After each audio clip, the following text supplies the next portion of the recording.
All right, so we're recording now. Today we are doing, I think it's module 13. Yes, module 13, hacking web servers. So our objectives are web server concepts. We're going to demonstrate different web server attacks, explain attack methodology, attack countermeasures, and then they're going to have a little section here on patch management concepts. Because some of this is very similar, there's like 76 slides. So some of it is very similar to some of the ones we've already done. Some of them I will just go over the top of, and some of them I will stop and explain a little more because I have a lot of experience in this because I was in charge of web servers and patch and all sorts of stuff before I did IT security, before I became an IT security analyst. So web server, oh, kitty cat, don't stand on that, sorry. Web server operations. A web server is a computer system that stores, processes, and delivers web pages to clients via HTTP. HTTP is. Components of a web server. You have our document root, which stores critical HTML files related to the web pages of a domain name that will be served in response to the request. Server root stores server's configuration, error, executable, and log files. Virtual document tree, which provides storage on a different machine or disk after the original disk is filled up. Virtual hosting, this is a technique of hosting multiple domains or websites on the same server. Web proxy is a proxy server that sits between the web client and web server to prevent IP blocking and maintain anonymity. And over here on the side, you can see it is a typical client server web server operation where you can see you have the application data store, the web servers over there in green.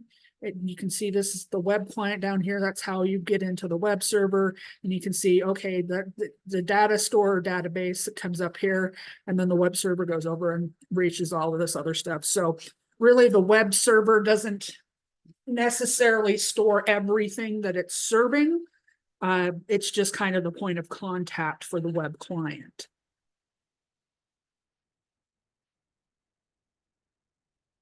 So web server security issues. Attackers usually target software vulnerabilities and configuration errors to compromise web servers. Network and OS level attacks can be well defended using proper network security measures like firewalls and IDS. However, web servers can be accessed from anywhere via the internet, which renders them highly vulnerable to attack.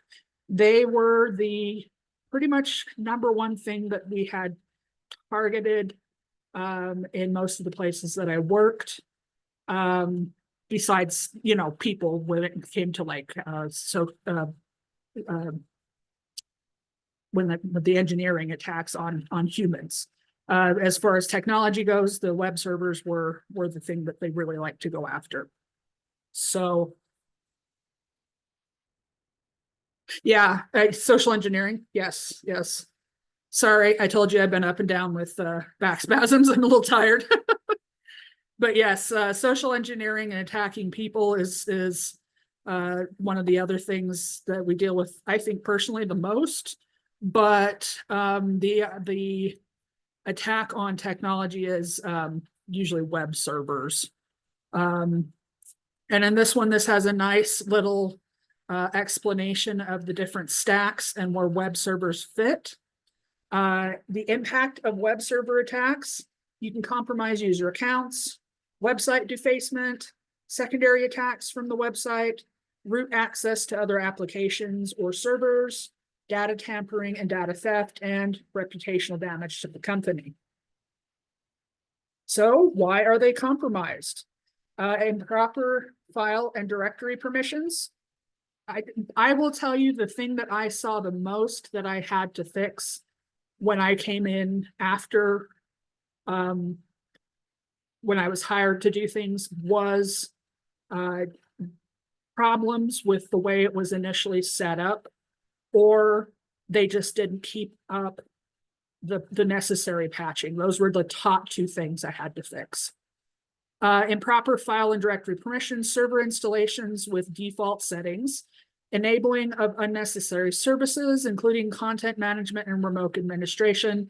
So when you're doing stuff with web servers, I like to think of it like when we talked about creating user accounts, the permissions with least privileges. You don't need to turn everything on for a web server to work. In fact, it's the less that you enable, the less of an attack surface they have. So only enable what you are going to use. Don't go, oh, I might want to use that later. You can enable it later. Don't enable it up front. Security conflicts with business ease of use case, lack of proper security policy, procedure, and maintenance, improper authentication with external systems, default accounts, having default passwords, or no passwords. I've actually seen both of those. Unnecessary default backup or sample files, misconfigurations in web server OS and networks, bugs in server software OS and web applications, misconfigured SSL certs and encryption settings, administrative or debugging functions that are enabled or accessible on web servers. So I'm going to stop right there. Why do you think that that would be a problem? Having the debugging functions enabled on a web server. Isn't it like what you were explaining a while ago, where if someone types in like a script and it returns an error with a bunch of sensitive information or a bunch of potential exploits? Perfect. Yes, that is exactly it. If you happen to have those debugging functions turned in and they send stuff to it, they could possibly get a whole bunch of errors and things back that say, hey, this is all the stuff that's available. Here's all the vulnerable things that are out there. And, debugging really should only be turned on temporarily while people are testing things. And a lot of times you should be doing your debugging on a production server anyway. Use of self-signed certs and default certificates, and not using dedicated servers for web services. Yeah, basically debug just goes, opening debugging is just kind of like throwing the doors open and going, so don't do that. Okay, so DNS server hijacking. It's basically the same as what we have talked about in other places. Attacker compromises the DNS server and changes settings, and then they reroute the people around to the incorrect servers. DNS amplification attack. This one's a little bit different. The attacker takes advantage of the DNS recursive method of DNS redirection and it performs DNS amplification attacks. So on this one, they ask what the IP address of this is, of this website. And then they say, hey, where can I check this? I don't know, but this should have an answer. Let's see, for what is the IP address? Then the primary DNS server brings it back. And then what is the IP address? Here's the IP address. And then the user, here's the IP address goes out there. The user's primary DNS server recursive allows. So you can see how it just kind of goes out, and you can see the cyclical reaction that goes out and around. So then the attacker uses compromised PCs with spoofed addresses to amplify the DDoS attack with the victim server, DNS server, by exploiting that method. And basically they just overwhelm it with these. You notice how there's just a ton of these. They're like, okay, we're going to ask all this, is this that DNS thing? Is this that DNS? It's like having a kid that asks you why, only, a ton of times, and on a computer. It's basically what the amplification attack does here. Directory traversal attack. This one, the attacker uses the .. / sequence to access restricted directories outside of the web server root directory. And they can use the trial and method error to navigate outside the root directory and access sensitive information in the system.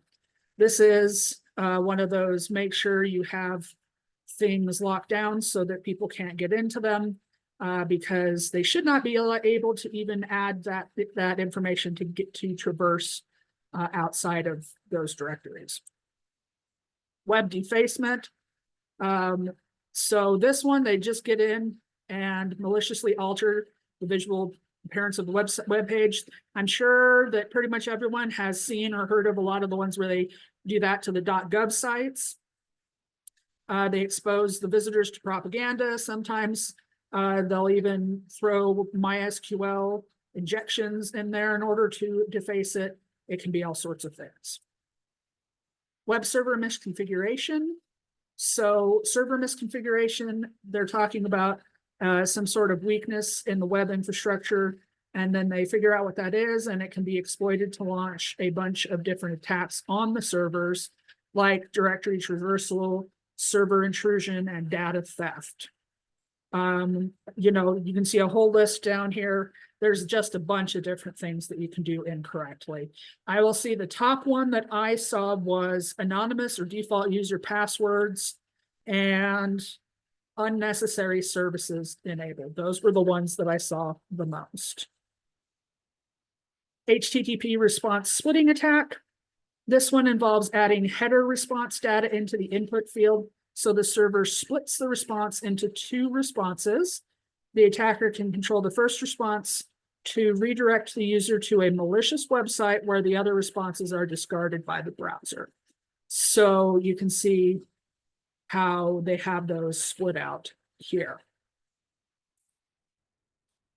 Okay, we've actually talked about web cache poisoning. Do you guys remember that? And do you need me to go through it again?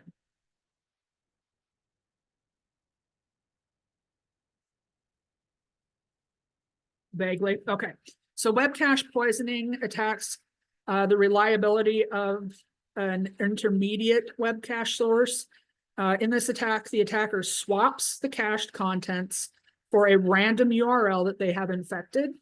And then the users of the web cache source can unknowingly use the poisoned content instead of the true secured content when requesting the URL through the web cache. So you see here the attacker sends the request to remove those pages from the cache. The normal response after clearing the cache is over here, and then the attacker sends the malicious request that generates two responses. Then the attacker gets the first server response, and then the attacker requests that certifiedhacker.com again to generate a cache registry. And you can see 6 down here. The second response of the request 3 that points to the attacker's page, and then the attacker gets the second response of request 3. That's why they call it cache poisoning. They basically poison what should be a secure cache. Does that make sense? Yes, okay. SSH brute force attack. SSH protocols are used to create encrypted SSH tunnel between two hosts to transfer unencrypted data over a secured and insecure network. Attackers can brute force SSH login credentials to gain unauthorized access to an SSH tunnel, and those tunnels can be used to transmit malware to other exploited victims without being detected. So you can see here the tunnel that goes in through the server, and then the attacker, you can see popping in here to brute force and go through that way. Come here, kitty.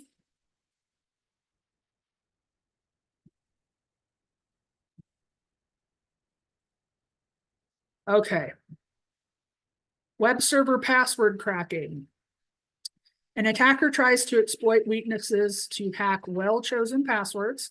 The common passwords found are password root, administrator, admin, demo, test, guest, QWERTY, pet names, etc. So those are the ones you don't want to use. There's actually, if you want to find out, there's lists that they keep out there. If you go out and search most top 100 most commonly used passwords, and then just don't use those.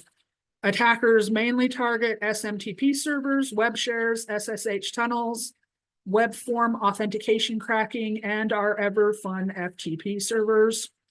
Attackers use different methods such as social engineering, spoofing, and phishing, using a Trojan horse or virus, wiretapping, and keystroke logging. Attackers usually begin hacking attempts with password cracking to prove the web server that they are valid users. Passwords can be cracked manually by guessing or by performing dictionary brute force and hybrid attacks using automated tools like THC Hydra and Encrack.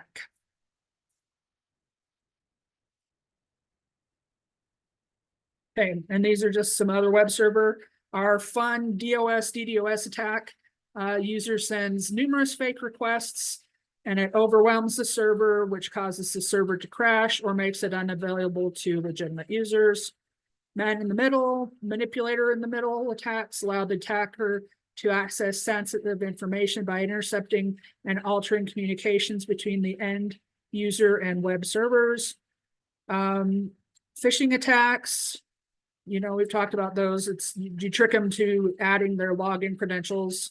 Web application attacks, these are specifically attacking vulnerabilities within the web applications running on web servers. And that's why you want to update those, update the code for those, and make sure that you're actually running legitimate, secure applications. Oh, you're fine, Steve. It happens. Just come back in, and if you have questions, let me know.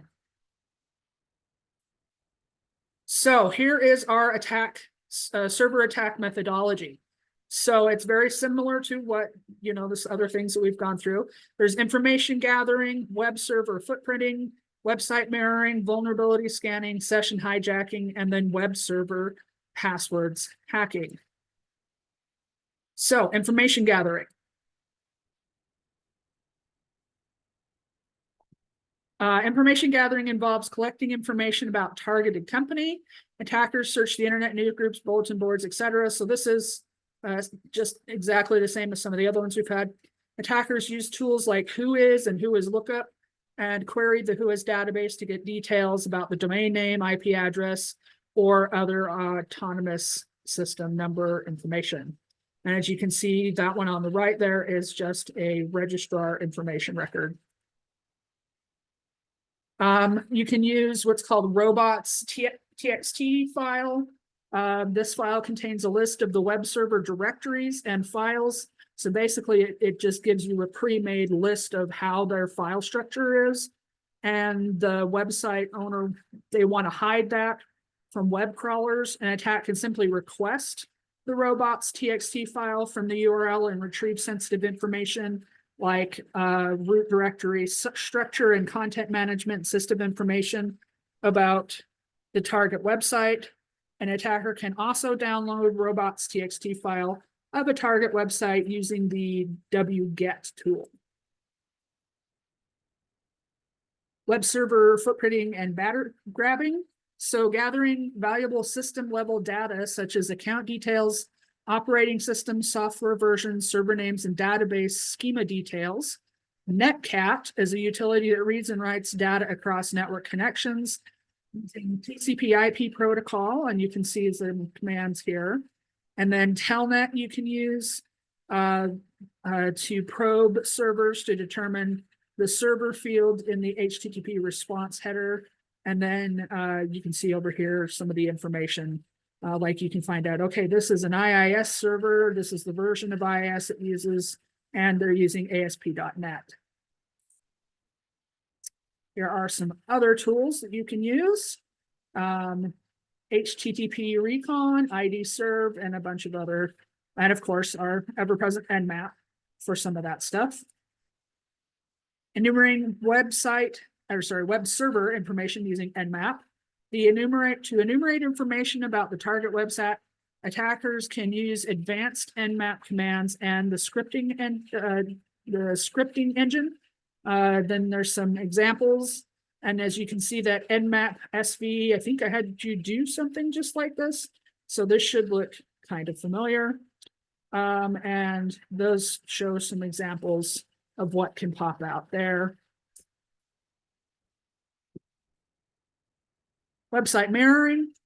Mirroring a website to create a complete profile of the site's directory structure, file structure, and external links. Search for comments and other items in the HTML source code to make footprinting activities more efficient. You can use tools like Web Copier, HT Tracker, Website Copier, Website Ripper Copier, etc. And you just create basically a full copy of their stuff so you can go through and find weaknesses in it. Finding default credentials of web servers. Many web server administrator interfaces are publicly accessible and are on the web root directory. Often these administrative interface credentials are not properly configured. I will say yes, that's true, and remain set to default. Attackers attempt to identify the running application interface and use the following techniques to identify the default login credentials.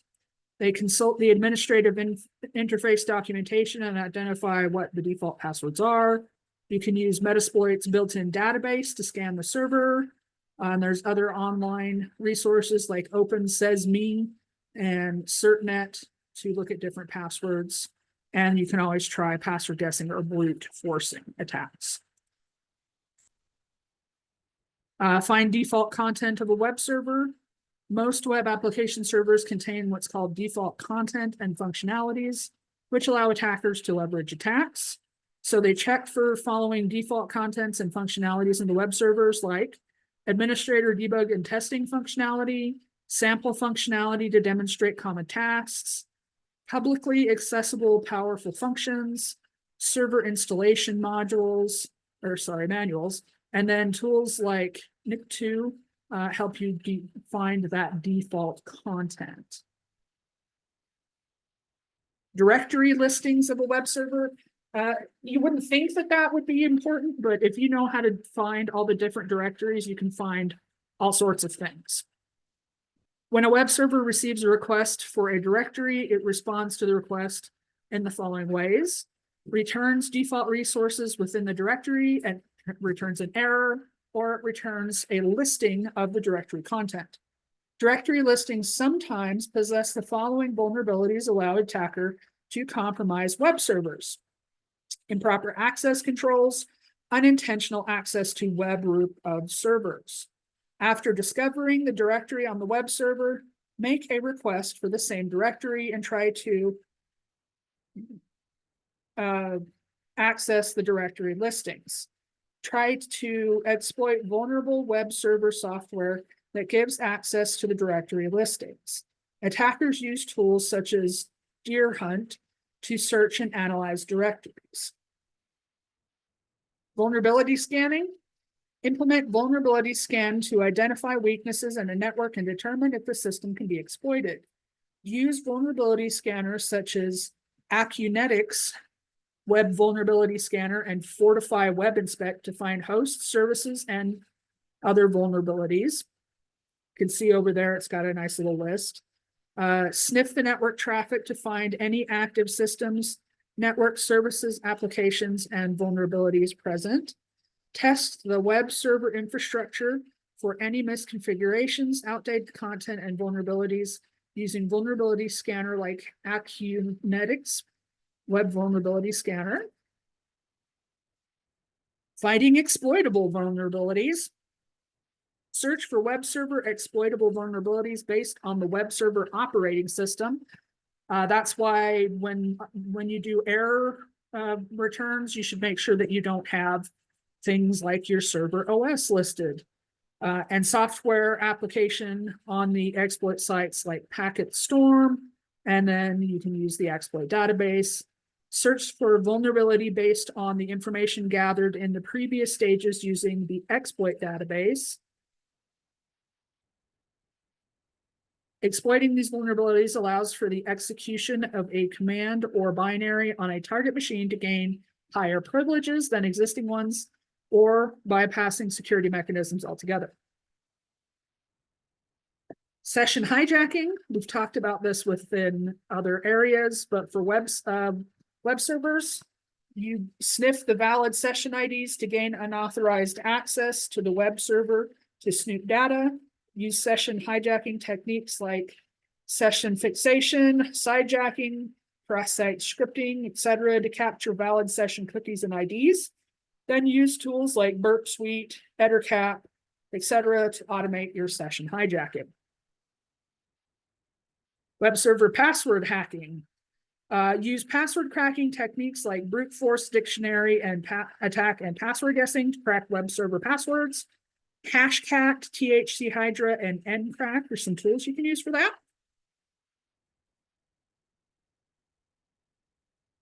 You can use using application server as a proxy. Web servers with forwarding and reverse HTTP proxying functionality enabled are employed by attackers to perform the following actions: attacking third-party systems on the internet, connecting to arbitrary hosts to the organization's internal network, connecting back to other services running on the proxy host itself. Attackers use GET and CONNECT requests to use vulnerable web servers as proxies to connect and obtain information from the target system through these proxy web servers.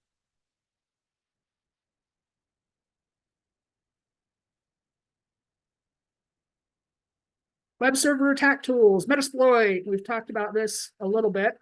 The Metasploit framework is an exploit development platform that supports fully automated exploitation of web servers by abusing known vulnerabilities and leveraging weak passwords like via Telnet, SSH, HTTP, and SNMP. So you can see over here, there's some examples of the Metasploit architecture. And they have all sorts of different modules. That is the thing about Metasploit. It has what are called modules and libraries, and they have all sorts of different tools based on that can be used to hack web servers. The exploit module, which is the basic module in Metasploit used to encapsulate an exploit, with the help of which users can target many platforms with a single exploit. This module comes with simple meta information fields. With the use of mix-in features, users can also modify exploit behavior dynamically, perform brute force attacks, and attempt passive exploits. So the steps for that are configure an active exploit, verify the exploit options, select your target, select the payload, and launch the exploit. Now, I will tell you, there are a ton of really cool YouTube videos on creating and launching exploits with that Metasploit exploit module.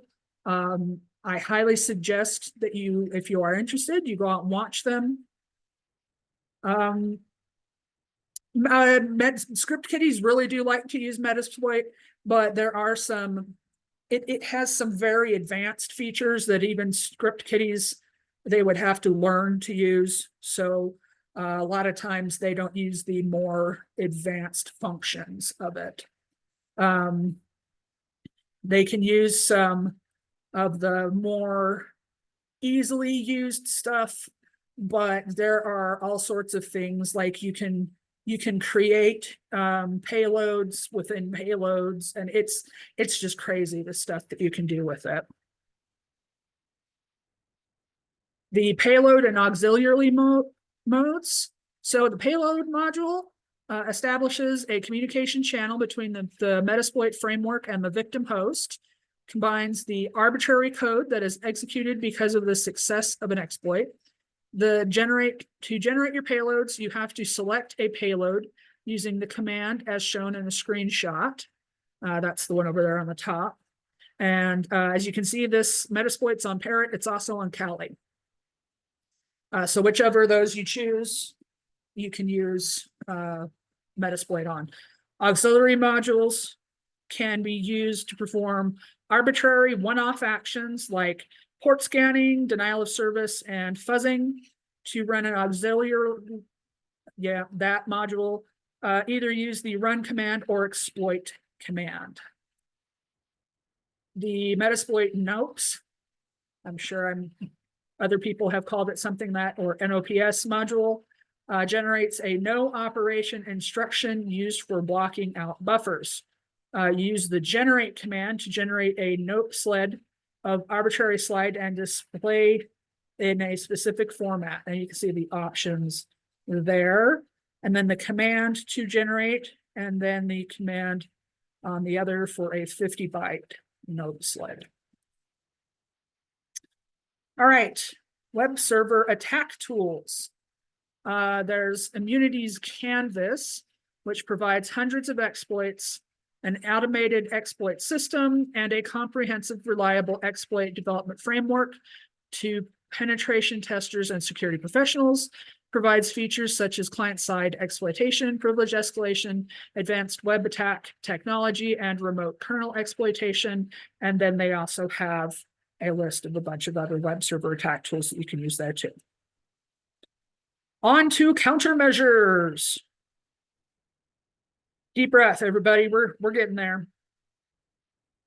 Place web servers in a separate secure server security segment on the network. An ideal web hosting network should be designed with at least 3 segments, namely an internet segment, a secure server security segment, often called the DMZ, and an internal network or the intranet.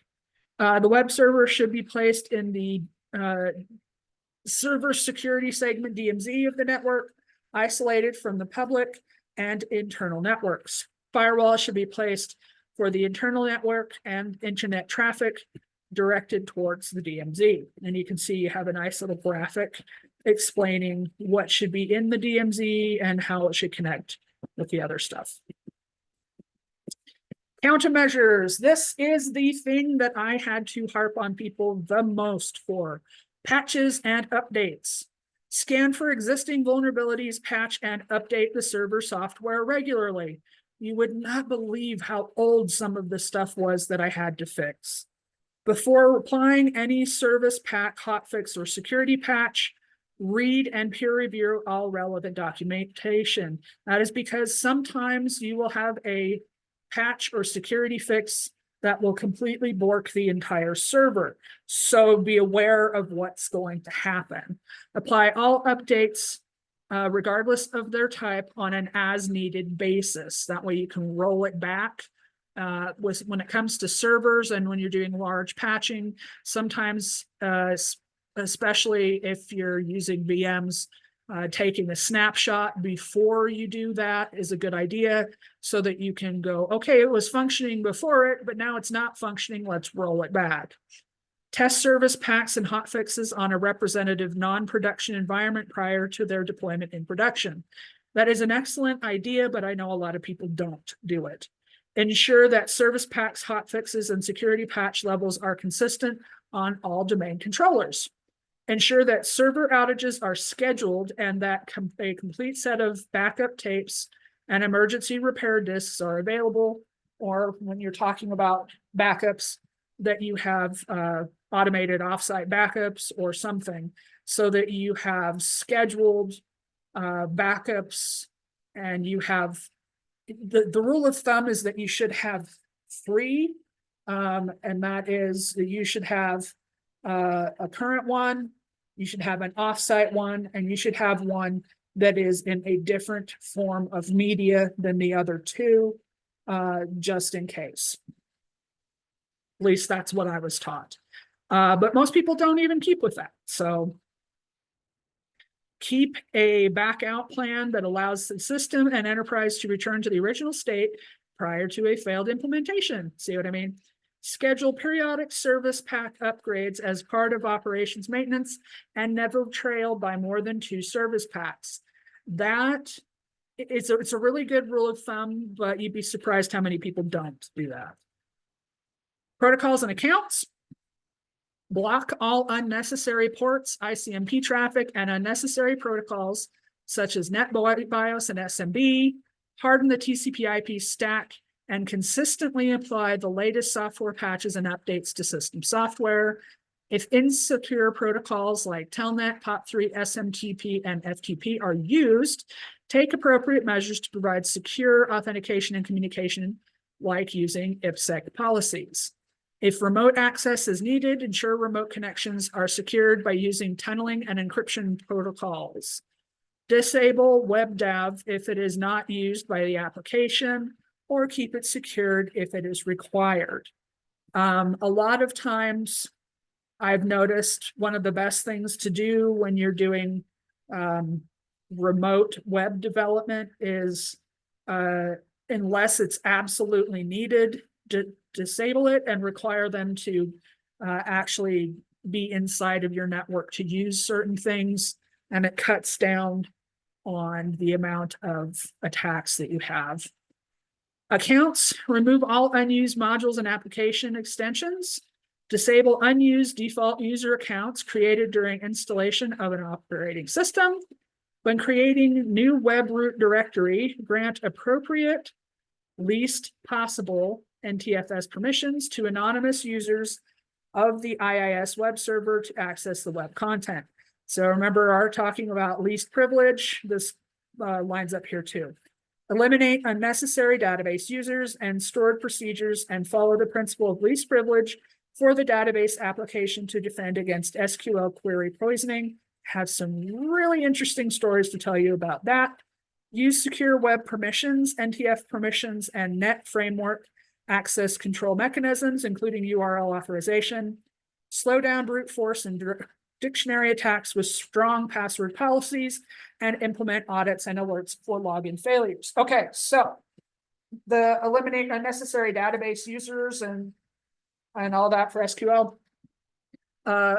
My friend Mike and I, when we worked together, he was a database manager, and I did web dev and then IT security.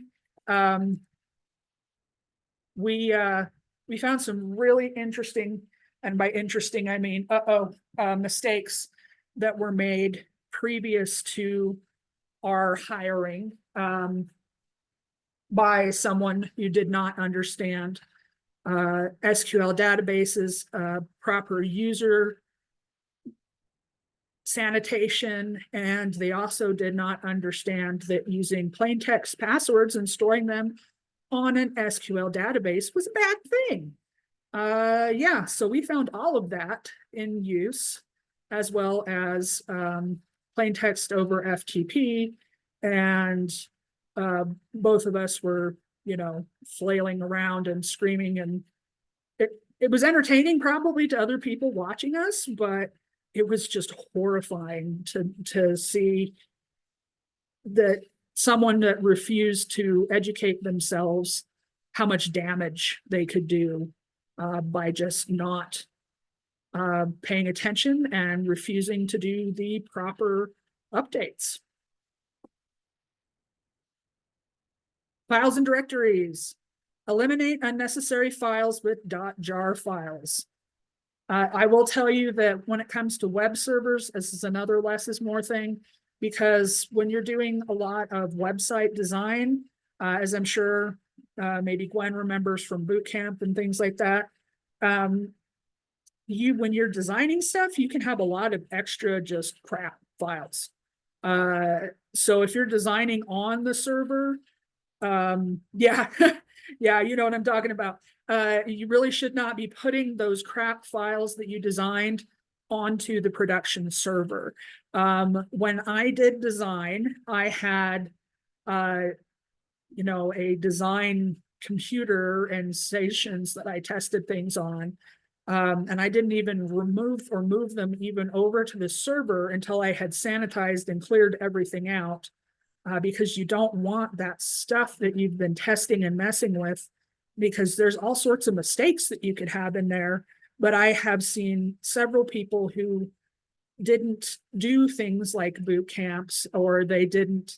Yeah, it can be tedious, but if you're trying to design directly on the website and you leave, or on your production server, and you just leave that stuff out there, speaking as someone who's had to go back and clean up someone else's stuff from doing that, it is insanely painful how many things could have gone wrong if someone had discovered them. Yeah, basically it was like we were very lucky that someone didn't crit fail us as far as attacks went. We were just lucky. There was no way around that. We were lucky that nothing bad happened. It wasn't a we did good security type thing. It was we were really lucky that nobody happened upon this particular fault. And there's a reason that person didn't work there anymore. So yeah, don't do that. Eliminate sensitive configuration information within the bytecode. Avoid mapping virtual directories between two different servers or over a network. Monitor and check all network service logs, website access logs, database server logs, OS logs frequently. So I'm sure you guys have noticed several times they talk about having a server where you have all of those logs. You can also do that when it comes to web servers. There are products. I think there's one, if I remember correctly, it was called Graylog, and it was something that you could use to create a server which basically went out and culled those server logs in one place that was secured so you could go through them and it backed them up. So there are some really good tools for that. Disable serving of directory listings. Eliminate non-web files like archive files, backup files, text files, and header/include files. Disable the serving certain file types by creating resource mapping.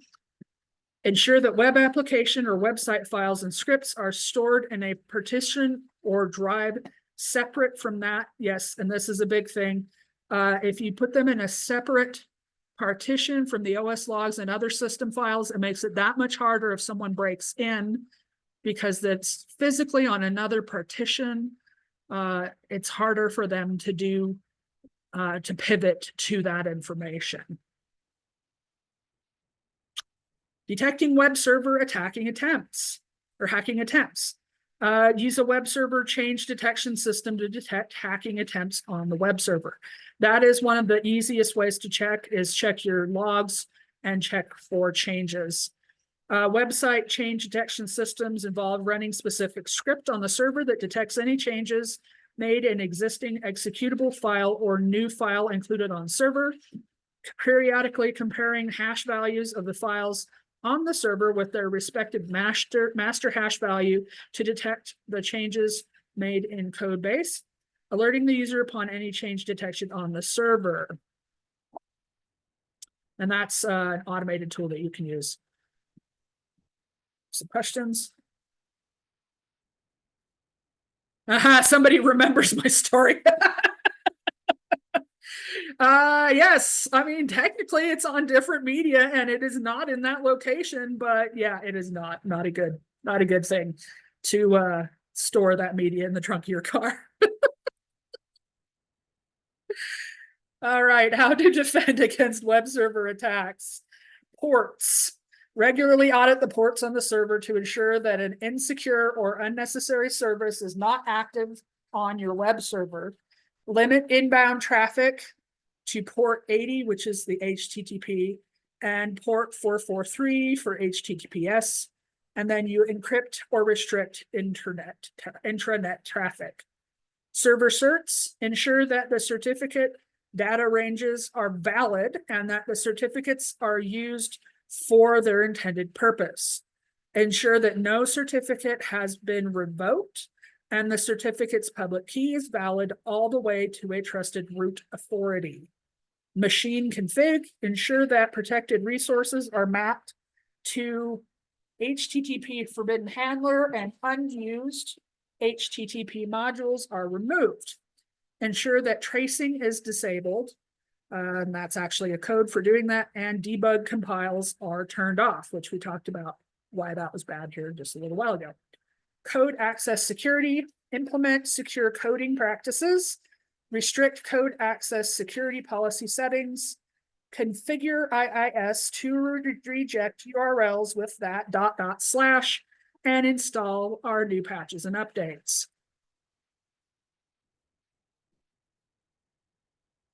How to defend, continued. Apply restricted ACLs and block remote registry administration. Secure the SAM, the standalone server only. ensure that security-related settings are configured appropriately, and that access to the metabase file is restricted with hardened NTFS permissions. Remove unnecessary ISAPI filters from the web server. Remove all unnecessary file shares, including default administration shares, if they're not required. Secure the shares with restricted NTFS permissions. Relocate sites and virtual directories to non-system partitions, and use IIS web permissions to restrict access. Remove all unnecessary IIS script mappings for optional file extensions to avoid exploitation of bugs in the ISAPI extensions to handle these types of files. Enable a minimum level of auditing on the web server and use NTFS permissions to protect log files. So you should be seeing a pattern here. Remove or lock down everything that you don't need. Use dedicated machine as a web server. So on this one, I'm going to have to disagree, because it is nice to be able to do that, but a lot of times you have to use things like a dedicated virtual machine. So, because using a dedicated physical machine is just not, especially when it comes to the amount of like the footprint that you need if you created a server, a physical server for every single website that you're hosting can be insane. But we did do dedicated virtual machines for each web server because it's just easier. So we would create, for example, we had, let's say we had one for the social working stuff, and we had one, these are just examples for like the psychology and speech therapy and, things like that. They each have their own dedicated web server VM. So that worked out pretty well. So don't think of it as a physical machine, think of it as a dedicated VM. Create URL mappings to internal servers cautiously. Do not install the IIS server on a domain controller. Never do that. Then you just basically have opened up your domain controller to all sorts of attacks. The IIS web server is what you use for web servers, and your domain controller needs to be hardened against things like that, and it's just a terrible idea. Use server-side session ID tracking and match connections with timestamps, IP addresses, and etc. If a database server such as Microsoft SQL Server is to be used as a backend database, install it on a separate server. I cannot yell loud enough about this one. One thing that we had to do that was just an absolute pain is one of the antiquated ideas was for web server design was creating data, each SQL database on each web server. So instead of having an SQL server with a secured database and all the secured usernames and stuff, they would have an individual one on each server that had individual. It is incredibly difficult to track server settings when that happens. And then you have a lot of linking between servers, and it is terrible. So if you run into this, suggest, even though it's difficult, that they go to an external separate server and things be migrated over there. Use security tools provided with web server software and scanners that automate and simplify the process of securing the web server. Physically protect the web server machine in a secure machine room. I will say that whenever you have your server rooms, you do need to physically secure them, because that insider threat, when it comes to the actual hardware, remember, as cybersecurity professionals, the physical security is just as important as everything else. If they can physically access the machine, there's a lot of things they can bypass. Do not connect an IIS server to the internet until it is fully hardened. That is actually a huge problem I've seen people do. They get partway through and they're like, meh, I'm just going to go ahead and hook it up to the internet and we're going to go finish the rest of it from there. And then bam, they get attacked because they're not done with all of their stuff. Yeah, exactly. It's the good enough. And then the minute they, within 24 hours, usually they get attacked. It's usually less than 24 hours and being charitable there. Do not allow anyone to locally log into the machine except the administrator. And I do not, and this is something that I've seen. In fact, I think they have it right down here. Configure separate anonymous user accounts for each application if multiple web applications are hosted. So when we're talking about the machine and the administrators, also make sure that they are not logging in with their personal accounts to do things like that, because I've seen a lot of times where they have their personal accounts and then they overload their personal accounts with high level administrator abilities, and then that person leaves and all of the things that were hooked to that account are now non-functional. So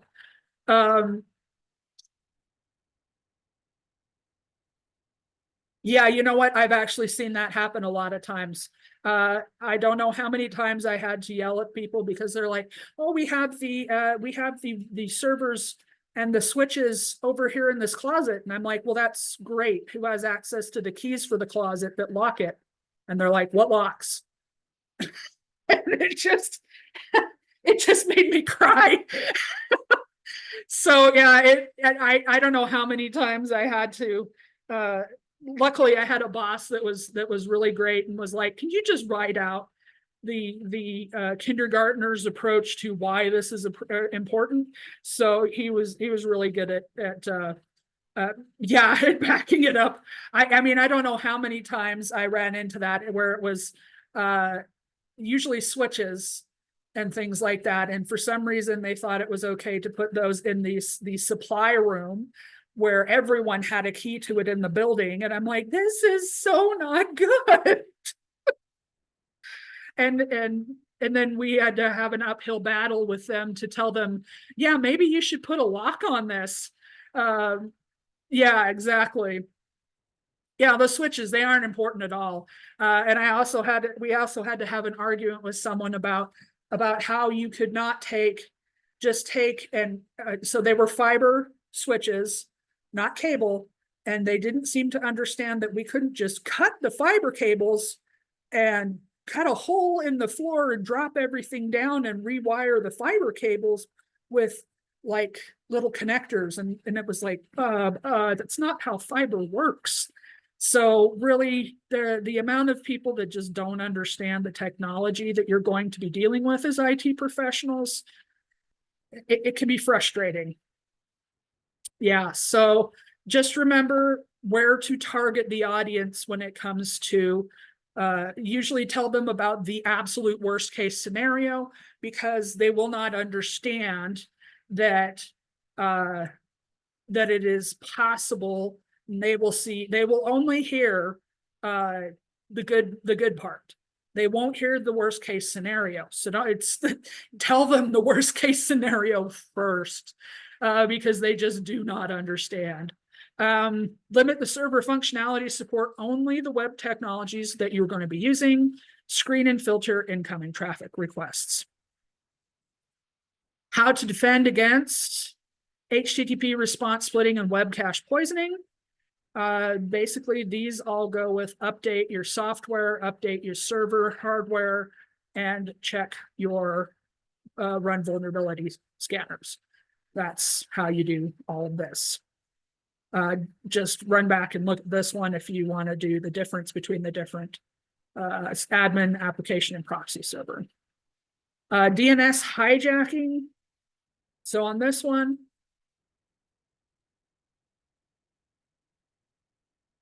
choose an ICANN accredited registrar and encourage them to set registrar lock on the domain name.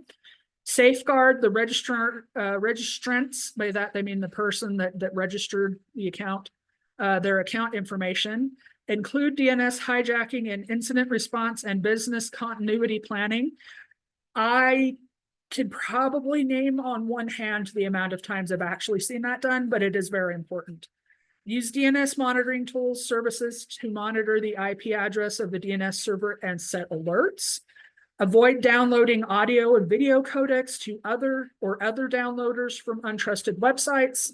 That should be one of those things that people would go, oh, okay, that's just something I shouldn't do. But a lot of people will just go out and go, oh, it won't hurt if I do it this one time. And it can be seriously just a chain reaction. Install antivirus programs, update them regularly, change default router passwords. Web app security scanners. There's Sci-Hunt and NStalker.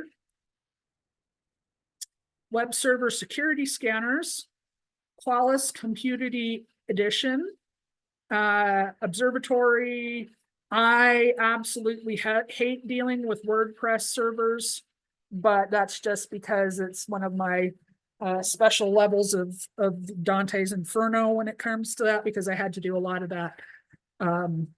And it just makes me very much not want to do it again. But if you're going to have to use WordPress, use security scanners.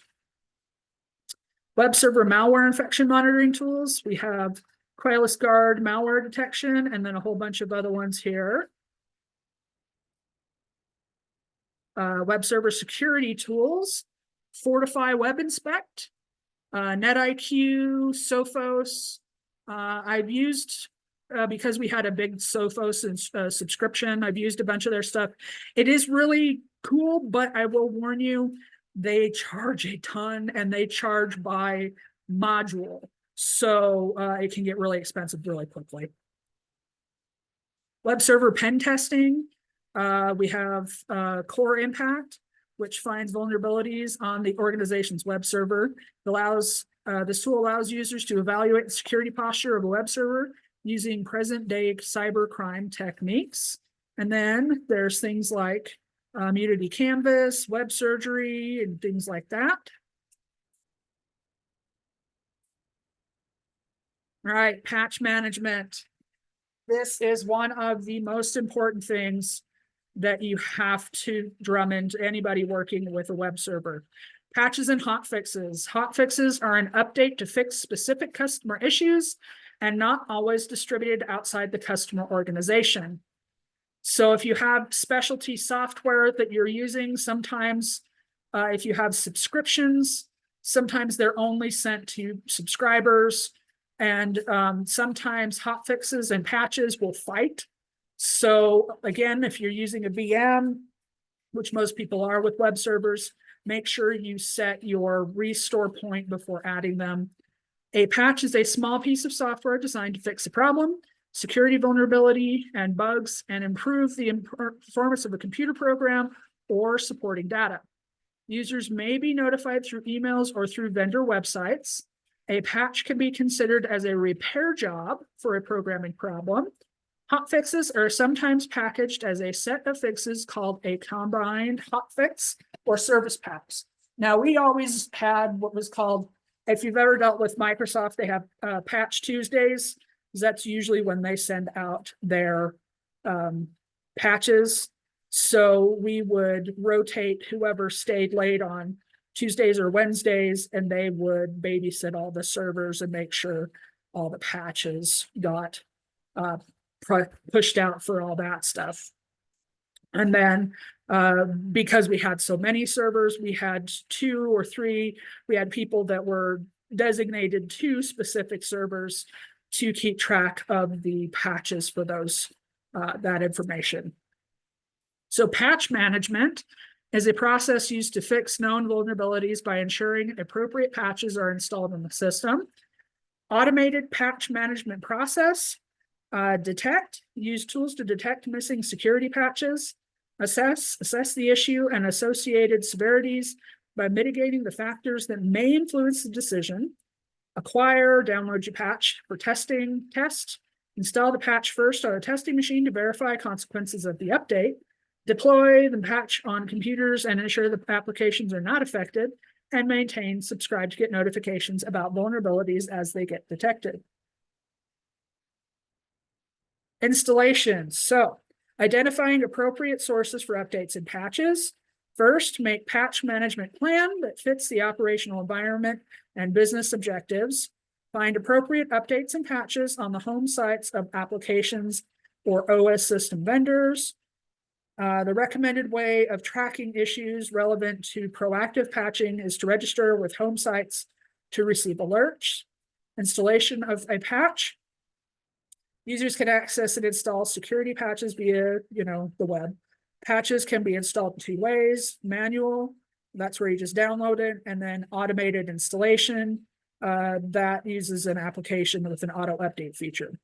Implement, which can be good and bad. The biggest problem with doing auto updates on a web server is that you can take down something when people are trying to use it. So usually it's best to set it at a time when there's what they call a non-production window, when you're not going to hit the majority of users. And they do it like, a lot of places will do it like 2 a.m., 3 a.m., like something really late. And then if they're going to do auto updates. And then implementation and verification of security patch or upgrades. Before installing the patch, verify the source. Use proper patch management programs to validate file versions and checksums before deploying security patches. Patch management tool must be able to monitor the patched systems, and the patch management team should check for updates and patches regularly. So those of us working in Idaho know that the patch management team is usually one person. So be aware that you are the team and you are going to need to check for this. Yeah, depending on where you work. I've worked for a lot of small businesses where the patch management team is either 1 to 5 people, and usually 1 to 3 people if we're being charitable. So yeah, you never know exactly where you're going to be. There are some really cool patch management tools that you can use. GFI LAN Guard is a patch management that automatically scans everything on your network, and then you can installs and manages security and non-security patches. You can set all sorts of things on these. I used the Symantec Client System Management Suite. I've used Ivanti, in my opinion, is the best patch management. Their software is just top of the line. There's so much that you can do with it, but sometimes people don't want to use it because it is a little more pricey than other things, but it's pricey for a reason. It is honestly the best that you can get. They're the same people. They were actually bought out. Ivanti and the Nessus are made by the same people. So if that tells you about their software, both of those pieces of software are fantastic. Okay, so that's it. We'll do a quick module summary. So what did we go over? Web server concepts, various web server threats and attacks, server attack methodology, various web server hacking tools, countermeasures.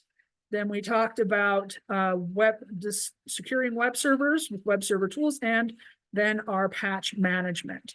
Now, we went over server stuff. Yes, Steve. Yes, we went over server stuff. Let me stop sharing my screen. Now, before I stop the recording, are there any questions about web server? Yes, it's sad stuff. It does make you sad when you think about web servers that do so much. I mean, if you think about, none of us would be happy if we didn't have access to web servers now. I mean, we're all used to being able to go out and Google and look for all sorts of stuff. And if you can imagine not having that, I can, because I remember when it wasn't there. But the world is just so connected with the internet now. And web servers are so integral to our distribution of information as a society. So thinking about how much damage people can do to that. Yeah, I know. I feel the pain on that one. I know whenever I've talked to someone that's, in their early 20s or a teenager, and I talk about the fact that when I graduated high school, they were just barely starting into the network, to the internet as we know it now. They usually look at me and they're horrified. So it's really funny. Yeah. So, but yeah, that's what's going on with that. Does anyone have any questions about web server attacks or anything else like that? Comments, questions? Yes, yeah, I know. That's where mine first video game. I'm not even sure I want to tell you that. My first favorite video game was the first Mario Brothers on NES, because the original NES was my first system that my parents bought for me. It was not the first system that I ever played. I did play the old style Atari my cousins had when I was a really young kid. So yeah, see, you can tell that I'm a good 10 years older than some of you, because the NES was my first console that I loved. But that's why the Mario has always had a special place in my heart. But anyway, so let me stop recording, since I think we're done with the lecture, and we'll just talk about homework.